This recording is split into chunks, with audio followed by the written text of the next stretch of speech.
예, 할렐루야. 주의 이름으로 하나님의 말씀 증거하도록 하겠습니다. 먼저 성경 말씀 사사기 1장 1절로부터 15절까지 말씀 다 같이 교독하도록 하시겠습니다. 사사기 1장 1절로 15절까지 말씀입니다. 제가 먼저 읽겠습니다. 여호수아가 죽은 후에 이스라엘 자손이 여호와께 묻자와 가로되 우리 중 누가 먼저 올라가서 가나안 사람과 싸우리이까?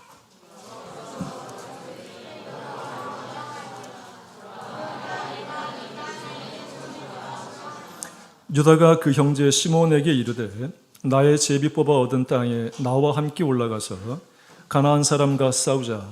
그리하면 나도 너의 제비 뽑아 얻은 땅에 함께 가리라. 이에 시몬이 그와 함께 가니라.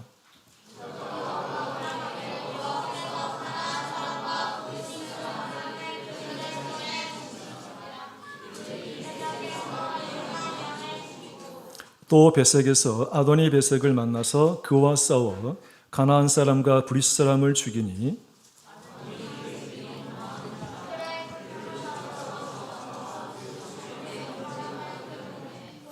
아도니 베색이 가로되 옛적에 70왕이 그 수족의 엄지가락을 찍히고 내 상 아래에서 먹을 것을 줍더니 하나님이 나의 행한 대로 내게 갚으심이로다 하니라. 무리가 그를 끌고 예루살렘에 이르렀더니 그가 거기서 죽었더라.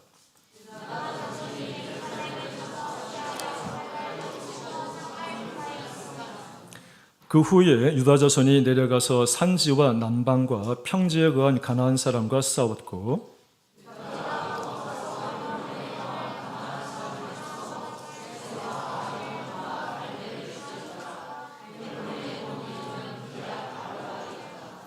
거기서 나아가서 드빌의 거민들을 쳤으니 드빌의 본 이름은 기라세벨이라.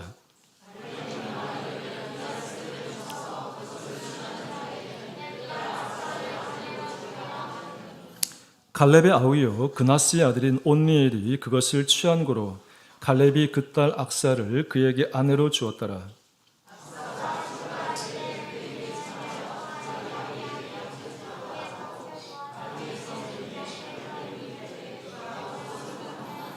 다 같이 함께 읽겠습니다. 가로되 내게 복을 주소서.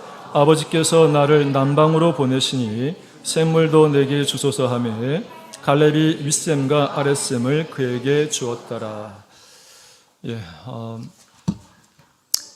지난 시간까지 여호수아서를 모두 마치고 오늘부터 이제 사사기서를 함께 상고하게 되는데요. 오늘 말씀의 제목은 이 가나안 족속들과의 전투입니다.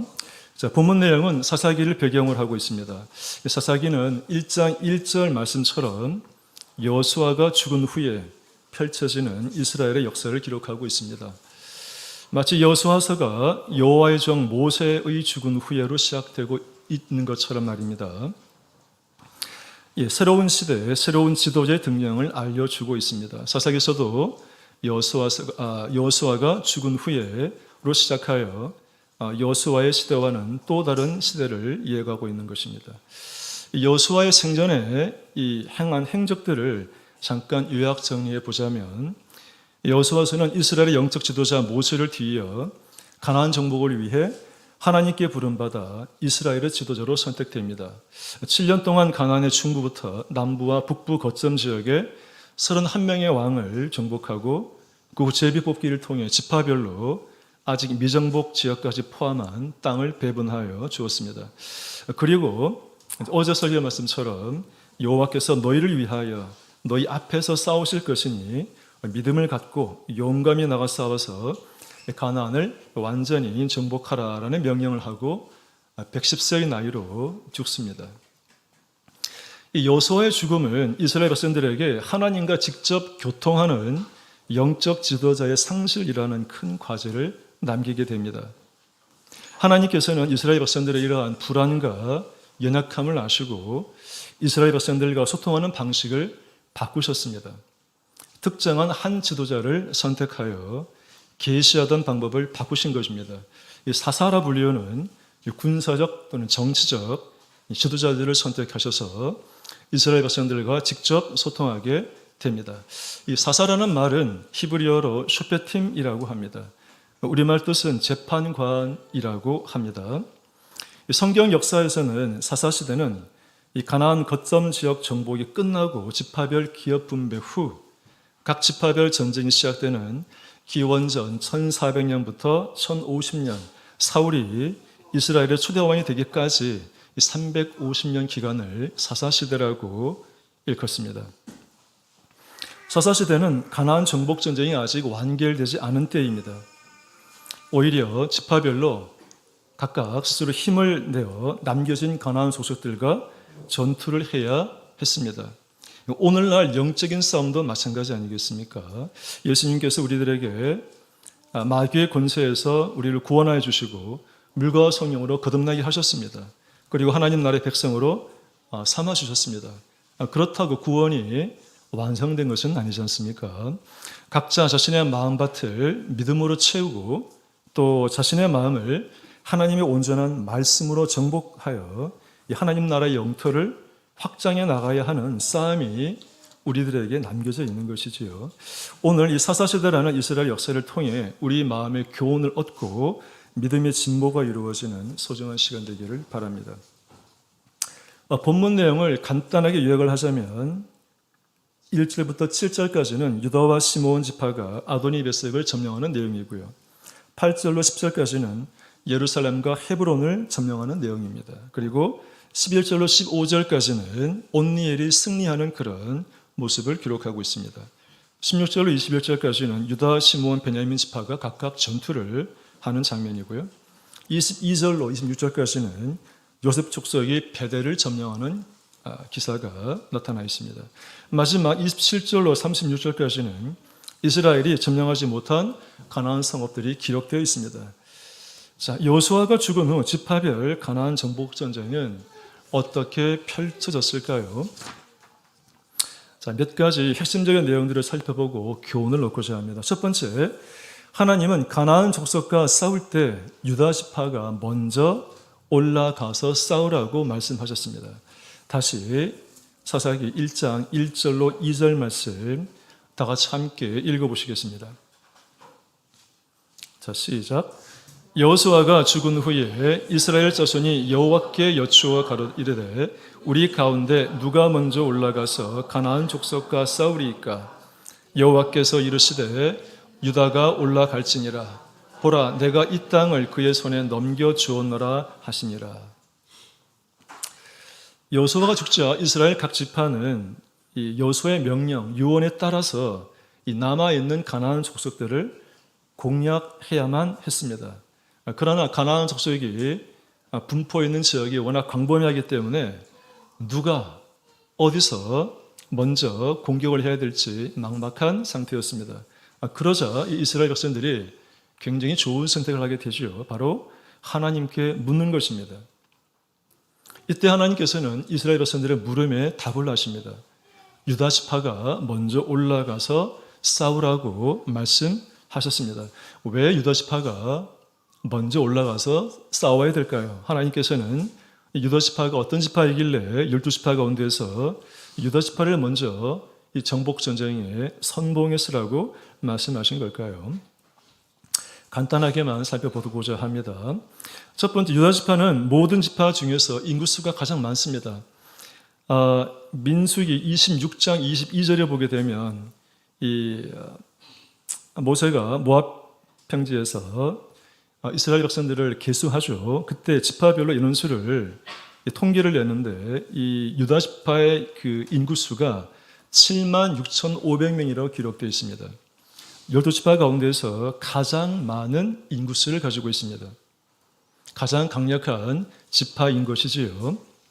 두 번째, 유다 지파에는 다른 지파들이 필적할 수 없는 믿음이 있는 인물들이 존재했다는 것입니다.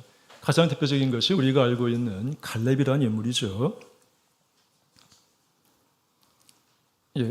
헤브론을 여호수아에게 달라고 해서 정복한 인물이고 하나님 여호와를 온전히 쫓은 자로 알려진 인물이 바로 갈렙 아니겠습니까? 뿐만 아닙니다. 이 갈렙의 조카이면서도 갈렙의 사위가 되는 이 온니엘이라고 하는 인물이 있죠. 이 온니엘도 바로 유다 지파의 인물이 되겠습니다. 사사기 3장에 보게 되면 온니엘은 최초의 사사라고 불리게 됩니다. 그러니까 갈렙의 조카이자 사위가 되는 인물이긴 하지만 나중에 이 사사 시대를 여는 첫 번째 이 사사가 되는 인물이 바로 이 온니엘이라는 것이지요. 유다 지파는 이렇게 갈렙과 온니엘과 같은 믿음이 있는 그런 사람들이 다른 지파에 비해서 많았다라고 볼 수 있을 것 같습니다. 가장 결정적인 것은 이미 야곱 시대 야곱의 예언을 통해서 이 유다 지파는 하나님의 축복을 받은 지파이기 때문인 것 같습니다. 창세기 49장 8절에 보게 되면 유다야 너는 내 형제의 찬송이 될지라 내 손이 내 원수의 목을 잡을 것이요 내 아비의 아들들이 내 앞에 절하리로다. 그러니까 이스라엘의 이제 왕이 나올 그 지파로서 바로 이 야곱이 예언한 것이 유다 지파였다는 것입니다. 하나님께서는 힘이 있는 유다 지파가 싸워 이기는 모습을 보고 다른 지파들이 힘을 얻어 분배받은 땅을 정복하기를 바라셨던 것 같습니다. 우리도 믿음이 강한 자가 영적인 싸움에서 마귀와 싸워 이겨서 믿음이 약한 자에게 먼저 본을 보여야 합니다. 바울 사도는 고린도전서 11장 1절에서 내가 그리스도를 본받는 자 된 것 같이 너희는 나를 본받는 자 되라고 말합니다. 믿음이 없는 사람들의 본을 보이는 삶을 살았다는 것입니다. 바울 사도와 같이 믿음이 거대한 사람만이 본을 보이는 삶을 살아야 하는 것은 아닙니다. 하나님의 특정함을 먼저 받아서 이 하나님의 은혜 안에 일찍 들어온 믿음의 선배들로부터 그동안 배우고 쌓아온 믿음의 모습을 후배들에게 보여주어서 이 믿음의 계보가 면면히 이어져 가도록 솔선수범해야 합니다. 가정에서는 부모가 자식에게 믿음의 모범을 보여주어야 합니다. 교회에서는 하나님께서 세우신 직분자들이 마땅히 모든 면에서 믿음의 본을 보여주어야 합니다. 그런 면에서 성직자나 임원, 아동부 교사나 청년부 교사, 서구룹 교사 담대한 믿음의 소유자가 되도록 늘 깨어 있어야 할 책무가 있다고 말할 수 있을 것 같습니다. 두 번째, 이 가나안 족속과 싸울 때에는 서로 협력하고 권면하여서 이 선한 싸움을 싸우라고 하나님께서는 말씀하고 계십니다. 3절 말씀 다 같이 읽으시겠습니다. 3절, 사사기 1장 3절입니다. 자, 시작. 유다가 그의 형제 시므온에게 이르되 내가 제비 뽑아 얻은 땅에 나와 함께 올라가서 가나안 족속과 싸우자. 그리하면 나도 네가 제비 뽑아 얻은 땅에 함께 가리라 하니 이에 시므온이 그와 함께 가니라. 17절 말씀도 한번 더 봉독하시겠습니다. 17절. 자, 시작. 유다가 그 형제 시므온과 함께 가서 스밧에 거한 가나안 사람을 쳐서 그것을 진멸하였으므로 그 성읍 이름을 호르마라 하니라. 그러니까 유다 지파는 이 하나님의 뜻을 따라서 가나안 족속과 전쟁을 나갈 때 시므온 지파에게 협력을 요청하였습니다. 이 시므온 지파가 어떤 지파입니까? 유다 지파 12지파 가운데서 유다 지파 내에 있는 그 기업을 받는 약한 지파입니다. 모압 평지에 실시한 2차 인구 조사에서 이 시므온 지파는 인구수가 22,200명밖에 되지 않습니다. 아까 전에 유다가 몇 명이었습니까? 76,500명이었죠. 유다 지파의 3분의 1도 되지 않는 가장 인구수가 적은 지파가 이 시므온 지파라는 것입니다. 가장 미약한 지파라는 거죠. 그래서 유다 지파와 시므온 지파는 가나안 땅 정복이라는 동일한 목표를 가지고 있었기 때문에 유다 지파가 먼저 시므온 지파에게 도움을 청하여 연합전선을 펼치게 된 것입니다. 오늘날 성도님들도 그리스도 안에서 한 몸입니다. 서로 긴밀히 연합하여 영적인 전투에 임해야 합니다. 우리 에베소서 4장 16절 말씀 다 같이 한번 읽어보시겠습니다. 에베소서 4장 16절 말씀입니다. 다 같이 읽으시겠습니다. 시작. 그에게서 온몸이 각 마디를 통하여 도움을 입음으로 연락하고 상합하여 각 지체의 분량대로 역사하여 그 몸을 자라게 하며 사랑 안에서 스스로 세우느니라. 16절에 앞에 있는 그라고 하는 것은 그리스도 예수를 가리키는 것이죠. 예수님은 머리가 되시는 거죠. 이 머리가 되신 예수님을 통해서 각 마디가 연락하고 상합하였다고 되어 있는데 연락이란 말은 쉽게 말하면 연결되다는 것입니다. 상합이라는 얘기는 결합이라는 얘기입니다. 그러니까 머리로부터 각 이 신체 마디마디가 서로 연결되어 있고 결합되어 있다는 거죠. 연결과 결합을 한마디로 요약하면 뭐가 되는가 하면 연합이 되겠습니다. 그러니까 지체가 서로 연합하면 어떤 일이 벌어지는가 하면 몸이 자란다는 거죠. 개인의 이 믿음의 성장의 중요한 요소가 성도들 간에는 뭐를 해야 되는가 하면 연합해야 된다는 것입니다. 그 다음에 스스로 세우느니라. 자기 개인의 믿음 또한 바르게 정립될 수 있는 방법은 성도들끼리 연합하는 것이라는 거죠. 자, 전도서 4장 11절 12절에 보게 되면 제가 읽어드리겠습니다. 전도서 4장 11절 12절. 두 사람이 함께 누우면 따뜻하거니와 한 사람이면 어찌 따뜻하랴. 한 사람이면 패하겠거니와 두 사람이면 능히 당하나니 삼겹줄은 쉽게 끊어지지 아니하느니라. 그리고 예수님께서는 마태복음 18장 19절에 이런 말씀을 하십니다. 진실로 다시 너희에게 이르노니 너희 중에 두 사람이 땅에서 합심하여 무엇이든지 구하면 하늘에 계신 내 아버지께서 그들을 위하여 이루게 하시니라. 두세 사람이 내 이름으로 모인 곳에는 나도 그들 중에 있느니라. 예. 최근 수원교회에서도 우리 성도님들의 연합하는 아름다운 모습을 볼 수 있어서 너무 감사합니다.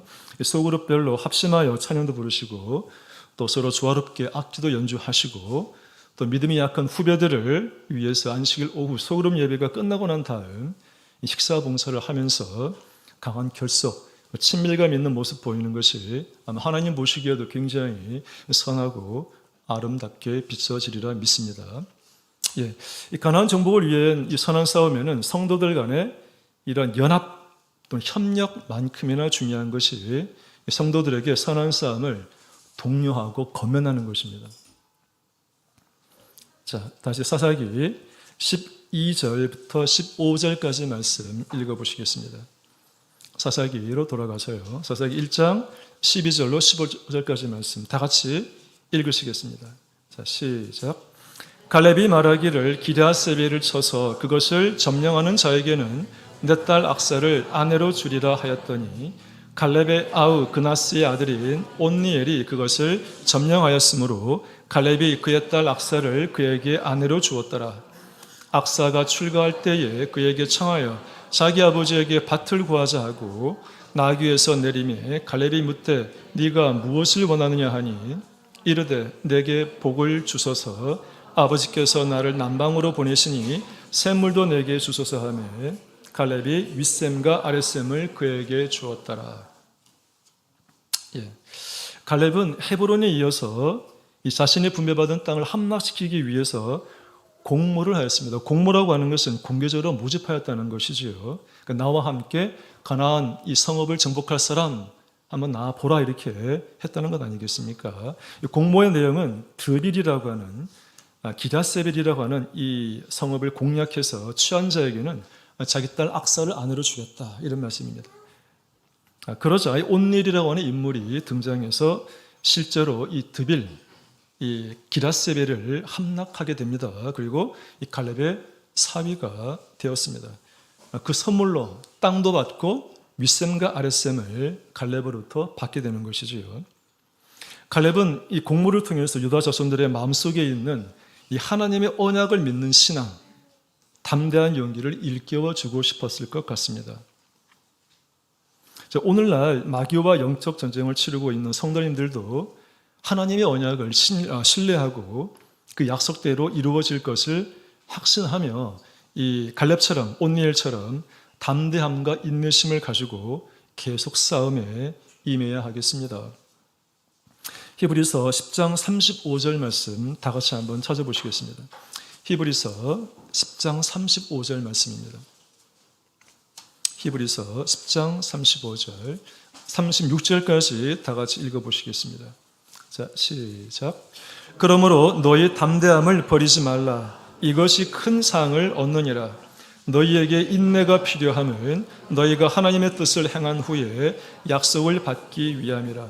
믿음의 선한 싸움과 승리 뒤에는 허무한 것, 무가치한 것이 남는 것이 아닙니다. 담대함과 인내함으로 이 마귀와 싸워 이 가나안 이 땅의 거민들과 싸워 이긴 성도들에게는 이 하나님께서 예비해 두신 큰 상급이 있다는 것입니다. 온니엘은 갈렙의 기라세벨 공략의 뜻을 같이하여 함락하는 데 성공한 대가로 남방 네게브 땅 그리고 윗셈과 아랫셈을 선물로 얻습니다. 그러나 마귀와의 전쟁에서 성도들이 담대함과 인내심을 가지고 싸워 승리한 성도들에게는 이것과 비교할 수 없는 최상의 상급이 우리에게 남아 있습니다. 그 상급이란 요한계시록 2장 3장에 보게 되면 매우 구체적으로 기록되어 있습니다. 제가 열거해 드리겠습니다. 2장 7절에 마귀와의 싸움에 승리한 자에게는 생명나무의 실과를 먹게 됩니다. 2장 10절에 생명의 멸류관을 받게 됩니다. 17절에 감추어진 만나와 흰돌을 받게 됩니다. 26절 28절에 만국을 다스리는 건세와 새벽별을 받습니다. 누가요? 마귀와의 싸움에서 승리한 자가 받을 상급의 내용이 이렇게 많습니다. 3장 5절에 흰 옷을 입고 생명책의 이름이 기록될 것이다. 3장 12절에 하나님 성전의 기둥이 된다. 3장 21절에 하나님 보좌에 하나님과 함께 앉을 것이다 라고 약속하고 있습니다. 자, 따라서 현 시대를 살아가는 성도님들도 이 땅에서 유한한 삶을 사는 동안에 믿음의 선한 싸움에 열심을 내야 합니다. 이제 막 믿음이 자라나려고 하는 후세 세대들에게 믿음을 갖는 것이 얼마나 중요하며 마귀와 대적하여 싸워나가는 삶이 왜 필요한지 그 가치가 얼마나 큰 것인지 알려주어야 합니다. 가르쳐 주어야 합니다. 또한 그 싸움에서 승리한 자가 누리게 될 큰 상급에 대해 알려주고 이 갈렙처럼 어떤 희생과 어려움이 따르더라도 반드시 가야 할 길임을 격려하고 독려해야 합니다. 마가복음 10장 28절 말씀 찾아서 보겠습니다. 마가복음 10장 28절 말씀 30절까지 있는 말씀 함께 읽어보도록 하겠습니다. 마가복음 10장 28절로 30절 말씀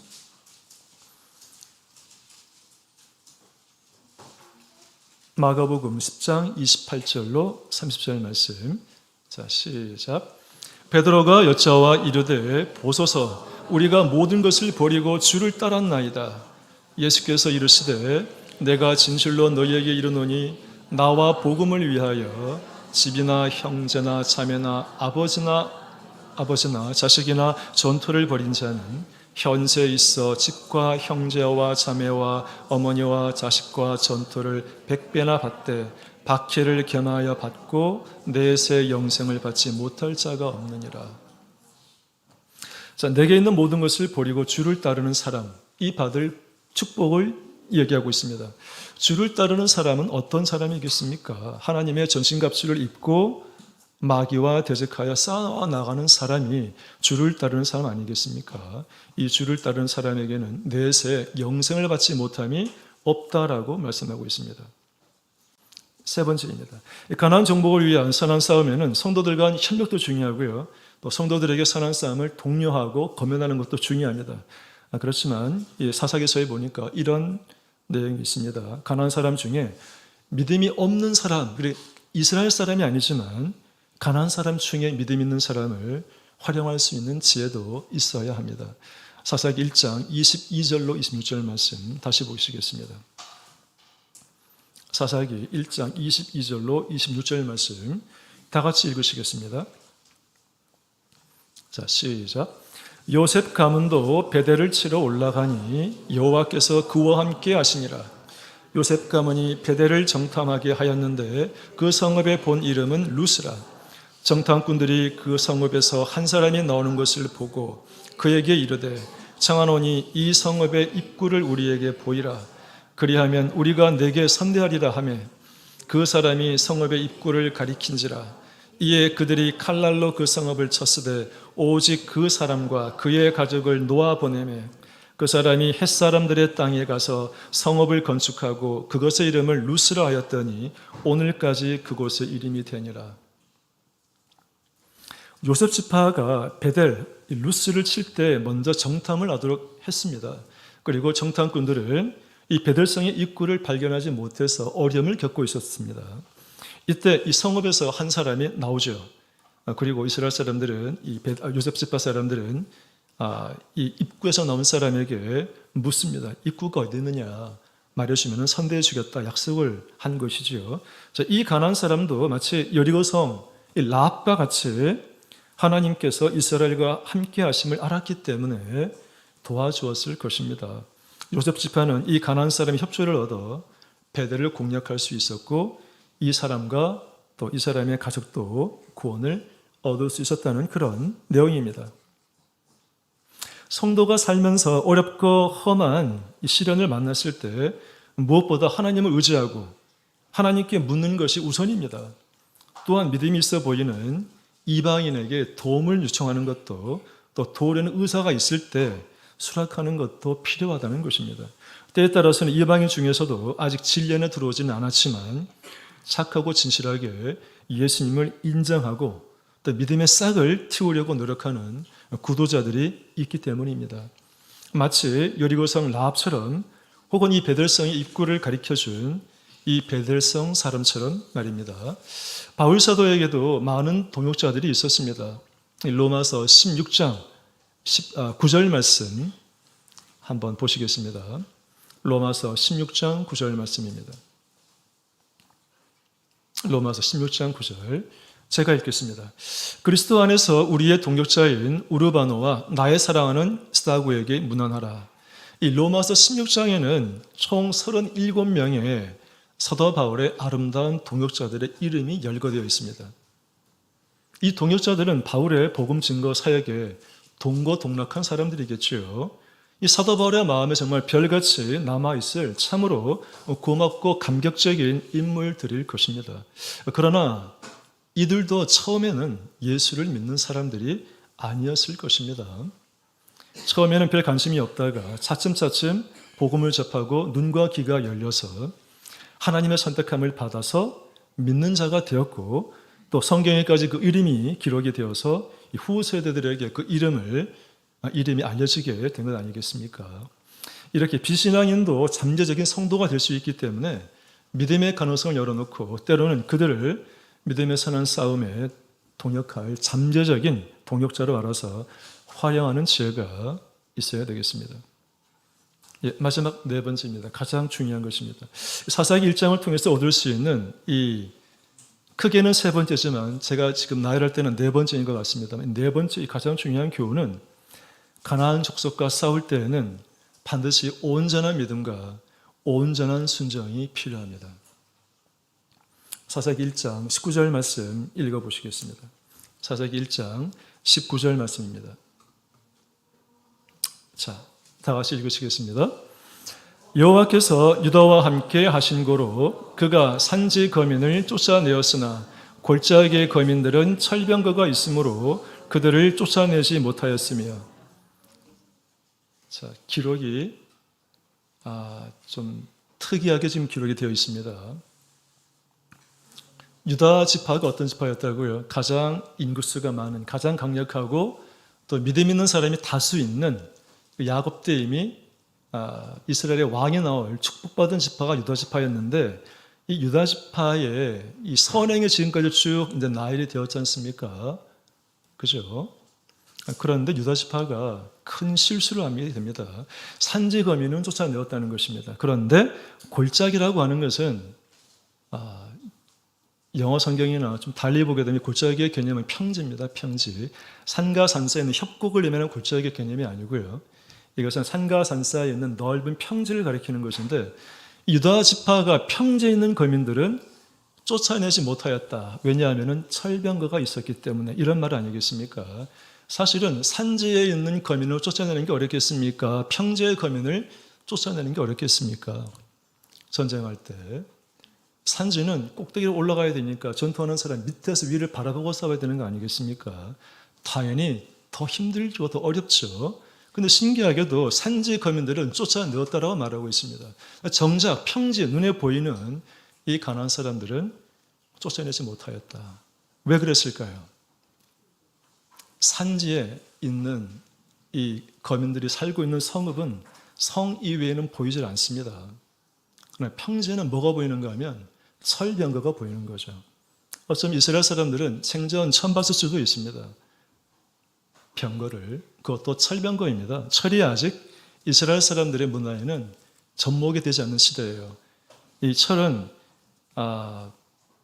블레셋이나 헷 족속들만, 소수의 족속들만 사용하는 그 당시로 봐서는 첨단 무기입니다. 이 첨단 무기로 무장되어 있는 병거가 얼마나 센지는 모르지만 이 병거를 보고 그냥 지레 그냥 겁을 먹은 거죠. 그리고는 쫓아내는 것을 포기한 것입니다. 싸워보지 않았다는 거죠. 좀 뜻밖의 이러한 지금 기록이 사사기 1장에 나와 있다는 것입니다. 유다 지파는 가나안 사람들이 정착하여 살고 있던 베색을 비롯해서 예루살렘, 헤브론, 기라세벨, 스밧, 그 다음에 블레셋 5국 가운데 가사, 아스글론, 에그론을 급습하여 점령하였습니다. 그렇지만 방금 읽은 대로 이 철병거를 가지고 있는 평지의 거민들은 쫓아내지 못하였습니다.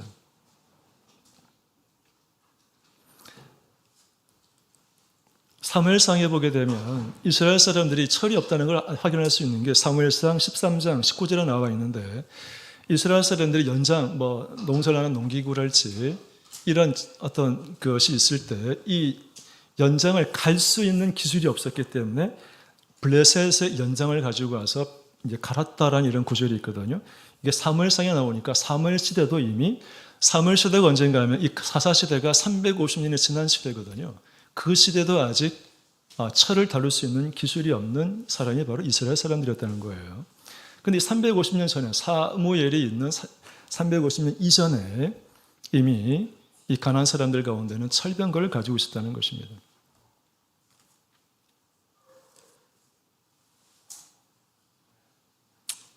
만군의 여호와 하나님의 능력을 힘입어서 하나님이 함께 하시기 때문에 산지 거민을 쫓아내었던 이스라엘 백성들이 철병거를 두려워하여 골짜기 거민들을 쫓아내지 못하였다는 사실은 유다 지파들의 불완전한 믿음, 또 불신앙이라고밖에 말할 수 없습니다. 사실 사사시대 이전에 여호수아는 가나안 족속이 철병거를 이미 가졌고, 비록 그들이 강력할지라도 틀림없이 그들을 쫓아낼 수 있다라고 요셉 지파에게 말해준 적이 있었습니다. 우리 한번 찾아보겠습니다. 여호수아 17장 16절입니다. 여호수아 17장 16절. 여호수아 17장 16절로 18절까지의 말씀입니다. 이미 여호수아의 그 예언을 통해서 이 가나안 민족의 철병거가 있긴 하지만 그들을 능히 이길 수 있을 것이라고 말했던 내용입니다. 여호수아 17장 16절 다 같이 시작. 요셉 자손이 가로되 그 산지는 우리에게 넉넉하지 못하고 골짜기 땅에 거하는 가나안 사람에게는 베스안과 그 향리에 거하는 자든지 이스라엘 골짜기에 거하는 자든지 다 철병거가 있나이다. 여호수아가 다시 요셉의 족속 곧 에브라임과 므낫세에게 말하여 이르되 너는 큰 민족이요 큰 권능이 있은즉 한 분깃만 가질 것이 아니라 그 산지도 네 것이 되리니 비록 살림이라도 내가 개척하라. 그 끝까지 내 것이 되리라. 가나안 족속이 비록 철병거를 가졌고 강할지라도 네가 능히 그를 쫓아내리라 하였더라. 그러니까 이미 여호수아는 가나안 사람들의 그 앞선 문명, 앞선 그 전쟁 무기에 대한 그 정보를 알고 있었고, 그렇지만 하나님께 의지하면 능히 이길 수 있을 것이라고 이렇게 기술하고 있는 것이지요. 12지파 중에서 가장 강력한 유다 지파는 골짜기 거민들을 쫓아내 보려고 시도하지도 않았습니다. 지레 겁을 먹고 그대로 둔 것은 큰 믿음의 실수입니다. 하나님의 말씀을 온전히 신뢰하지 못한 이 불신앙의 모습입니다. 사실 하나님께서는 이미 가나안 지파별 전쟁에서 유다 지파에게 승리를 약속하셨지요. 언제요? 사사기 1장 2절에 보면 그렇게 나와 있습니다. 1장 2절 말씀 다시 보시겠습니다. 다 같이 읽으시겠습니다. 시작. 여호와께서 가라사대 유다가 올라갈지니라 보라 내가 이 땅을 그 손에 붙였노라 하시니라. 시제가 지금 붙인다가 아니라 붙일 것이다가 아니지요. 붙였다라고 하나님이 이미 과거로 말하고 있는 것입니다. 하나님의 이 안목 관점에서는 이미 가나안 땅은 유다 지파에게 정복이 되었다라고 말씀하고 계시는 거죠. 그러면 유다 지파는 어떻게 하면 됩니까? 말씀을 믿고 그 말씀대로 전쟁에 나가서 승리를 거두면 되는 것이지요. 그런데 눈앞에 보이는 이 철병거라고 하는 첨단 무기 앞에 그냥 마음이 내려앉은 것입니다. 철병거가 아무리 두렵고 강한 무기일지라도 유다 지파는 하나님의 언약을 믿고 하나님의 힘을 의지하여 전쟁에 나가 승리를 거두어야 마땅했습니다.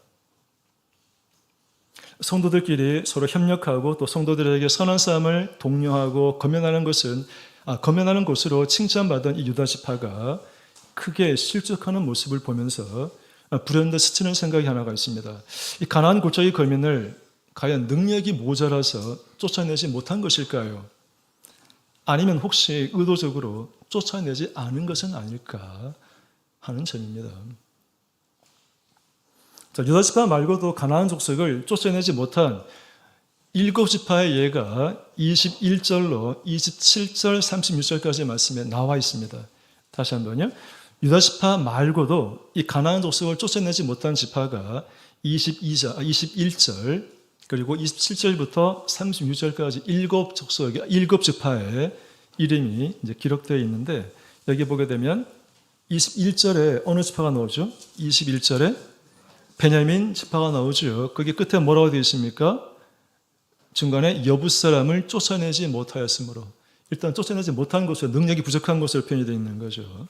27절로 36절까지의 말씀을 다 읽지는 못할 것 같고요. 눈으로 쭉 보시면 27절부터 가나안 족속을 쫓아내지 못한 이 유다 지파 말고 므낫세, 에브라임, 스불론, 아셀, 납달리, 단 지파 이렇게 7지파가 나열되어 있습니다. 27절부터 36절까지 보게 되면 쫓아내지 못했다는 표현이 자그마치 6번 사용되고 있습니다. 27절, 29절, 30절, 31절, 32절, 33절입니다. 한 구절만 찾아보겠습니다. 30절 말씀 한번 읽어보겠습니다. 사사기 1장 30절. 자, 다 같이 읽겠습니다. 시작. 스불론은 기드론 거민과 나알롤 거민을 쫓아내지 못하였으나 가나안 사람이 그들 중에 거하여 사역을 하였더라. 좀 읽기는 읽었는데 좀 이상하게 느끼지 않으셨는지요? 가나안 거민을 쫓아내지 못했습니다. 그런데 가나안 사람이 그들 중에 거주하여서 사역을 하였다. 사역이라는 말은 강제 노동입니다. 강제 노동을 하였다. 거민을 쫓아내지 못했는데 가나안 거민을 쫓아내지 못했는데 가나안 거민이 이스라엘 사람들에게 강제 노동을 당했다. 이런 말 아니겠습니까? 약간 좀 모순이 되는 해석인 것이지요. 쫓아내지 못했다는 것은 능력이 부족하여 정복하지 못했다는 말입니다. 그런데 이어지는 말에는 가나안 거민이 이스라엘 사람들의 힘에 밀려서 정복되었고 강제 노동을 하게 되었다고 기록하고 있으니 문맥이 부조화스럽습니다. 어떻게 해석하는 것이 자연스러울까요? 가나안 거민을 쫓아내지 못한 것이 아니라 쫓아내지 않았기 때문에 가나안 사람들이 이스라엘 사람들에게 강제 노동을 하였다고 보는 것이 더 자연스럽지 않을까요? 이렇게 말하면 주관적일 수 있으니까 좀 몇 가지 근거를 대보겠습니다. 첫 번째, 영어 성경 그리고 한글 성경 중에 현대인의 성경, 공동번역, 우리말 성경, 한글 킹제임스 성경을 보게 되면 모두 쫓아내지 못했다가 아니라 쫓아내지 않았다라고 번역하고 있음을 확인할 수 있습니다. 더 흥미로운 것은 우리가 지금 보고 있는 이 개역 한글 성경, 개역 개정 성경에도 쫓아내지 못했다라는 구절이 나와 있다는 것이지요. 사사기 1장 28절 말씀 다 같이 읽어보겠습니다. 1장 28절 말씀. 자, 시작. 이스라엘이 강성한 후에야 가나안 족속에게 노역을 시켰고 다 쫓아내지 아니하였더라. 하나님의 명령은 무엇입니까?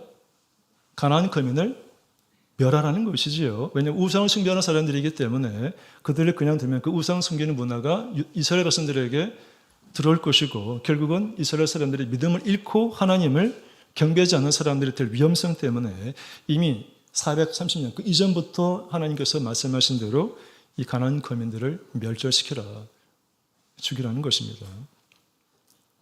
그런데 이스라엘 백성들은 쫓아내지 않았다. 그리고 쫓아내지 않고 이 가나안 사람들을 강제 노동에 동원시키는 일종의 부역자들로 삼았다는 것입니다. 자, 쫓아내지 않은 이유는 노역, 즉 강제 노동을 시키기 위해서라는 것입니다. 보다 정확하게 말하면 27절 후반에 보게 되면 자, 므낫세 지파가 무깃도와 그에 딸린 마을들의 주민들을 쫓아내지 못하며 가나안 족속이 결심하고 그 땅에 거주하였더니라고 되어 있는데, 이 므낫세 지파가 아직 힘이 약할 때에는 가나안 족속을 쫓아내지 못한 게 사실인 것 같아요. 그런데 힘이 생긴 후에도 쫓아내지 않았다는 거죠. 가나안 사람들에게 강제 노동을 시켜서 이스라엘 사람들의 노예, 종으로 삼아서 부려먹은 거죠. 그리고 고의적으로 쫓아내지 않았다라고 볼 수 있을 것 같습니다. 자, 노동을 시켜서 경제적, 물질적 이익을 획득하려는 인간의 욕망과 이기심, 존경과 대접을 받고 풍요와 여유, 쾌락과 편리에 안주하고 싶어하는 이 인간 중심적인 이 가나안적 사고방식에 젖어 있는 이스라엘 백성의 이 민낯을 발견하게 됩니다. 이 인간 중심적인 가나안적 사고방식에 젖어 있는 이스라엘 백성들의 민낯을 가리켜 다른 말로 표현하면 이것이 불신앙이고 이게 불순종입니다. 자칭 사람들이 말을 하기를 지극히 합리적이고 지극히 이성적이며 지극히 인간 중심주의라고 표방한 그 표방을 따른 이스라엘 백성들의 결과는 어떨까요? 어떤 결과를 맞이했을까요? 사사기 1장 34절 말씀 보겠습니다. 34절 다 같이 읽어보겠습니다. 자, 시작. 아모리 사람이 단 자손을 산주로 쫓아들이고 골짜기에 내려오기를 용납지 아니하고, 이상한 또 표현이 나오네요, 그죠? 단 자손은 가나안 족속을 쫓아낸 것이 아니라 가나안 족속이 단 지파를 산지로 쫓아냈다는 거예요. 이스라엘 지파 가운데 단 지파가 어떤 지파가 하면은요, 단 지파는 민수기서에 보게 되면 아까 말한 유다 지파가 76,500명이죠. 그 다음에 인구수가 많은 지파가 사실은 단 지파입니다. 민수기 심정에 보게 되면 인구수가 64,400명입니다. 단 지파가. 유다 다음으로 강력한 지파가 단 지파인데, 시간이 지나면서 유다 지파는 가나안 사람을 정복한 것이 아니라 이 가나안 사람들에게 정복을 당해서 평지에는 못 살고 산지 꼭대기로 산악지역으로 피해서 도망가서 사는 신세가 된 것이지요. 하나님의 말씀에 불순종하고 하나님의 언약을 믿지 않고, 하나님의 언약은 뭔가 하면 가나안 땅은 이미 너희가 정복하였다라는 게 언약인 거죠. 하나님의 언약은 이미 과거로부터 정해진 겁니다. 단 그거를 인정하지 않고 믿지 않았기 때문에 이런 불신앙, 불순종이 나온 것이지요. 자, 사람 보기에 좋은 대로 선택하고 남들이 하는 방식대로 동경하고 따라가는 이스라엘 백성들이 초래한 결과입니다.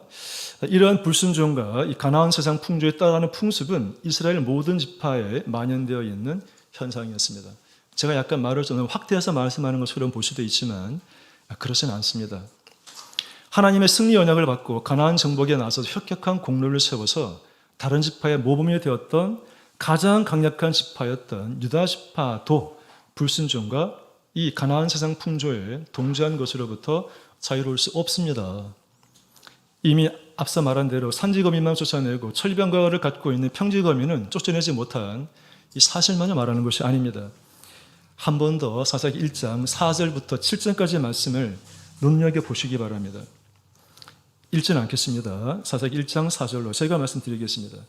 여기 보게 되면 유다 지파가 벳색에서 1만 명을 죽이며 승리한 것입니다. 그리고 벳색 지역에 살고 있는 이 아도니 벳색이라고 하는 이 지도자를 싸워서 이기죠.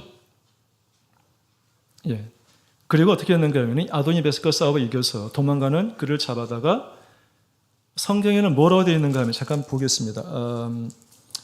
4절, 5절, 7절 말씀 보시죠. 7절 말씀. 아도니 벳색이 가로되 옛적에 70왕이 그 수족의 엄지가락을 지키고, 그 수족의 엄지가락 이해가 가시는지요? 수족은 손과 발입니다. 손과 발의 엄지가락, 쉽게 말하면 엄지손가락, 엄지발가락을 가리키는 것입니다. 이게 지켰다는 그런 말이거든요. 자, 그러니까 이 아도니 벳색과 싸워서 도망가는 그를 잡아서 이 아도니 벳색이 엄지손가락과 엄지발가락을 잘랐습니다. 누가? 유다 지파가. 그리고는 이 아도니 벳색을 예루살렘으로 끌고 갑니다. 그리고는 사형에 처한 것이 아니고 여기 뭐라 되어 있는가 하면은 그냥 죽었다라고 되어 있죠. 아도니 베섹은 자연사한 것이지요. 하나님의 뜻이었을까요? 자, 이방 나라 지도자의 신체를 훼손한 이 징벌, 그리고 그의 죽음을 이렇게 사사기서에서는 왜 기록하고 있을까요? 이 사사기서를 쓴 저자가 누군가 하면 사무엘입니다. 전통적으로 알려진 바에 따르면 그렇습니다.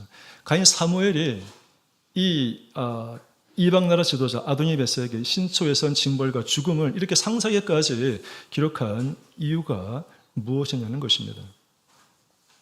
하나님께서는 가나안 땅을 정복하고 그 땅 사람들을 진멸하라고 명령하셨지 이 피정복민의 신체를 훼손하고 그들이 자연사하도록 돌아오고 말씀한 적이 없습니다. 이러한 전쟁 포로 취급 방식은 다분히 가나안 족속의 전쟁 방식입니다. 이미 7절 읽어보셨죠?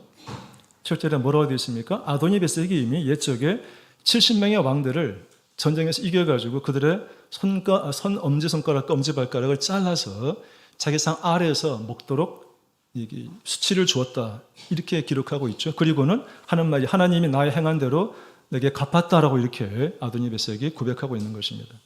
따라서 이러한 유다 지파가 전쟁 이 포로를 취급하는 방식은 이스라엘의 방식이 아니라 그들이 눈으로 보고 경험했던 가나안 사람들의 전쟁 방식을 답습했다라고 볼 수 있을 것 같습니다. 옛날 아도니 베섹이 자신에게 강력한 힘이 있을 때 연약한 주변 나라 70인의 왕을 체포하여 그들의 엄지손가락, 검지발가락을 자르고 자신의 상 아래에서 주워 먹도록 이런 치욕적인 대우를 한 적이 있었습니다. 아도니 베섹의 전쟁포로 취급 방식 그대로 이스라엘 백성들도 흉내를 낸 것입니다. 가나안의 전쟁 풍습과 문화를 답습하고 이 하나님의 생명되는 말씀을 사람의 뜻대로 변개하고 하나님께 돌릴 영광을 사람이 취한 것입니다. 진보한 문명 그리고 이색적인 이 전통 그리고 화려한 문화를 일궈낸 이런 가나안 사람들의 집단 지성주의에 현혹되어서 이스라엘 사람들은 하나님의 명령을 변경시킨 것은 유다 지파만이 아닙니다. 이 요셉 지파도 마찬가지입니다. 25절, 26절 말씀 보시겠습니다. 사사기 1장 25절, 26절 읽지 않겠습니다. 이미 읽어봤기 때문에 눈으로 보시면 됩니다. 자, 이 요셉 지파가 베델성을 정복할 때 이 베델성에 살고 있는 한 그 거민의 도움을 받아가지고 이 베델을 정복했다라고 되어 있고 그와 그의 가족을 살려주었다라고 되어 있는 내용이죠. 그런데 문제는 살려준 것까지는 괜찮은데 그가 어디를 갔는가를 우리가 생각해 봐야 됩니다. 어디에 갔습니까? 헷 지역에 가서 자기가 살던 옛날에 그 베델이라는 지역을 추억하며 헷 지역에 가서 자기가 살던 지역에 성읍을 건축하고 그 성읍의 이름을 뭐라 졌는가 하면은 베델로 졌다는 거죠. 그렇죠. 이 가나안 사람이 살아서 헷 지역이라는 곳에 가서 옛날 자기 살던 그 자기 고향 이름을 짓고 거기다가 뭐를 넣겠습니까? 당연히 가나안 문화를 정착시키고 이식시키지 않았겠습니까? 예, 하나님 말씀대로 죄악이 관영한 땅에서 죄악을 전파하는 이 사람이 유다 사람의 그러니까 이스라엘 사람의 공동체 일원이 될 것 같지 않으면 사실은 이 사람도 멸절했어야 마땅하다는 것입니다.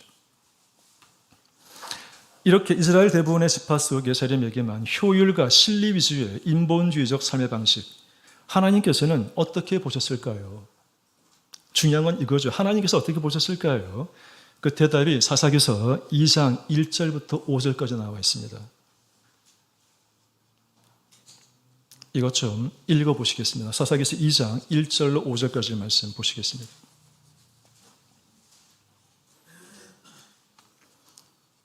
자, 다 같이 읽겠습니다. 1절로. 자, 시작. 여호와의 사자가 길갈에서부터 보김에 이르러 가로되 내가 너희로 애굽에서 나오게 하고 인도하여 너희 열조에게 맹세한 땅으로 이끌어 왔으며 또 내가 이르기를 내가 너희에게 세운 언약을 영원히 어기지 아니하리니 너희는 이 땅 거민과 언약을 세우지 말며 그들의 단을 헐라하였거늘 너희가 내 목소리를 청종치 아니하였도다. 그리하면 어찌미뇨? 그러므로 내가 또 말하기를 내가 그들을 너희 앞에서 쫓아내지 아니하리니 그들이 너희 옆구리에 가시가 될 것이며 그들의 신들이 너희에게 올무가 되리라 하였노라. 여호와의 사자가 이스라엘 모든 자손에게 이 말씀을 이름해 백성이 소리를 높여 운지라. 그러므로 그곳을 이름하여 보김이라 하니라. 무리가 거기서 여호와께 제사를 드렸더라. 이게 사사기 1장과 2절은 사사기의 서론이에요. 사사기의 본론은 3장부터 이제 온니엘이라는 인물이 등장해서 이루어지는 건데 1장, 2장은 사실은 가나안 지파별 땅 분배하고 정복했던 그 내용을 요약 정리한 걸로 보면 좋을 것 같아요. 자, 그런데 하나님께서 이 이스라엘 12지파에게 내린 평가는 뭐였는가 하면 너희가 내 목소리를 청종치 아니하였다. 순종하지 아니었다는 것이죠. 특정한 지파가 아닙니다. 여기는 분명히 이스라엘 백성들이라고 이스라엘 모든 자손이라고 이렇게 사절에 기록되어 있지 않습니까?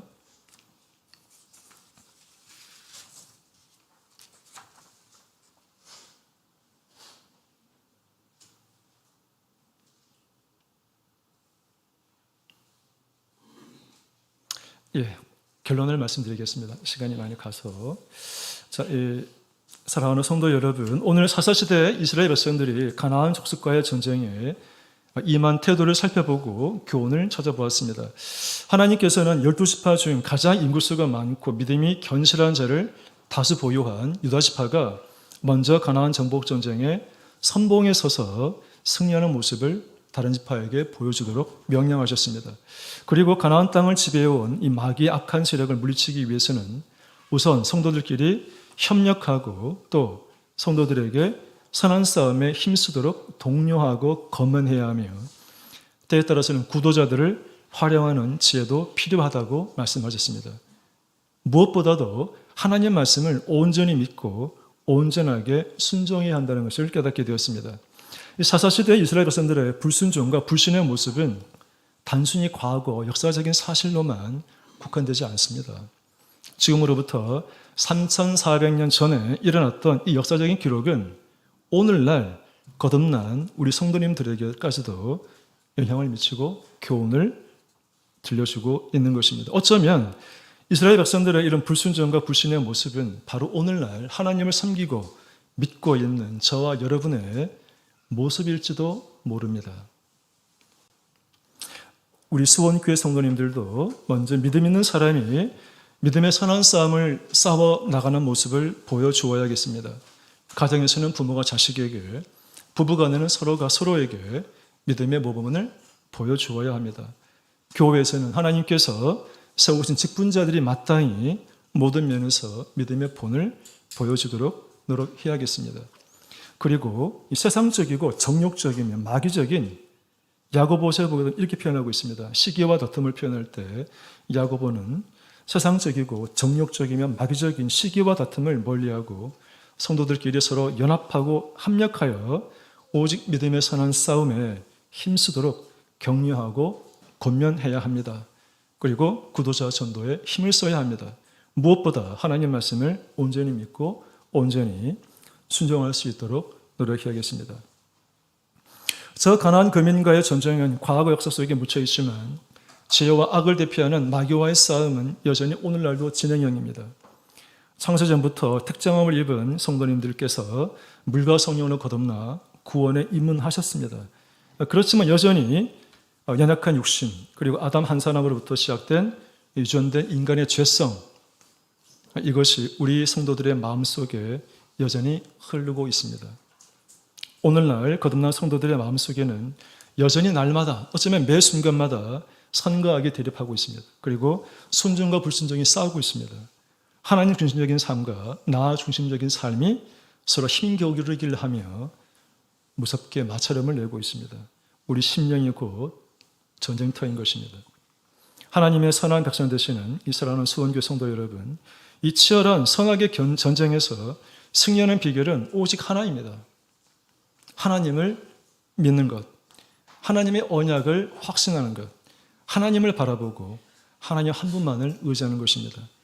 하나님의 말씀을 날마다 묵상하며 우리 연약함을 아셔서 말할 수 없는 탄식으로 우리를 위해 친히 간구하시는 보혜사 성령에 의지하여 영으로 기도함으로써 우리 마음속 영적 가나안 땅을 정복하셔서 저 천국을 침노하는 저와 수원교회 성도님들 모두 되시기를 기원합니다. 예. 찬송은 생략하도록 하겠습니다. 네, 다 같이 성령으로 기도하도록 하시겠습니다. 예.